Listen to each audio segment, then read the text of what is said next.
Kung nahihilig ka sa pakwan lalo na at medyo papasok na talaga yung tag-init, huwag mong itatapon ang balat niyan. Baka makatulong pa ito kung high blood ka. Hindi kayo? Pag-usapan natin.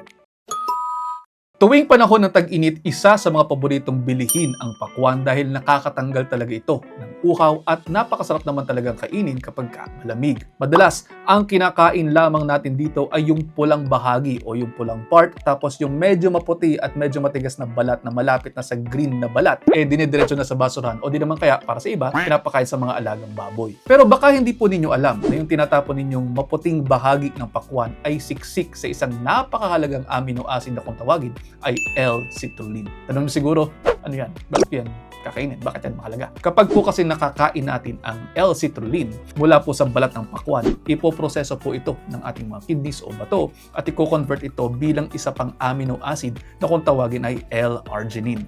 Ngayon, itong L-arginine ay gagamitin ng ating katawan para mag-produce ng nitric oxide. Dito na po papasok ang magic.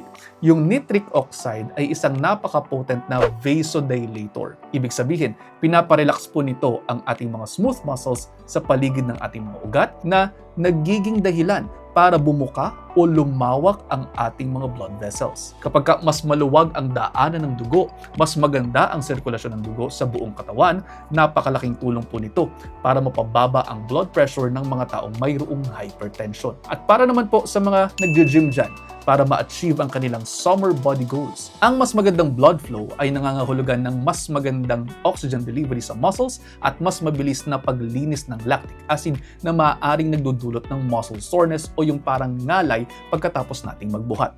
O, naririnig ko na. Ginagawa mo ba kaming kambing, Dok? Pati ba naman yan, ipapakain mo sa amin? O, relax. Hindi ko naman sinabing kagatin ninyo yung matigas na balat ng direkta.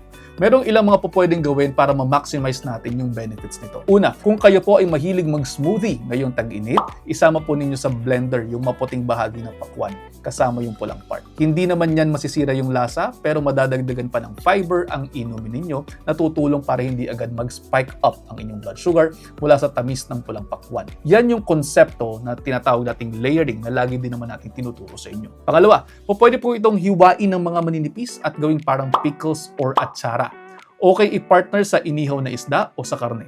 Pwede rin po itong stir fry o igisa na parang sayote o upo. Sayang kasi, binayaran nyo yan. At saka diba sabi nga natin, food is medicine. Gusto po ninyo ng natural, diba? O yan, isa lamang yan sa napakaraming wonders of nature and food na pwedeng gamitin sa ating kalusugan. Kaya sa susunod, nabibili kayo ng pakwan, isipin ninyo ang L-citrulline at ang nitric oxide para sa inyong mga puso. Laging tandaan, moderation, variety, and balance would go a long way. At yun, sana po may natutunan. Kung mayroon man, pakishare sa inyong mga kaibigan. Baka sakaling mas marami pa tayong matulungan. See you next episode. Ingat!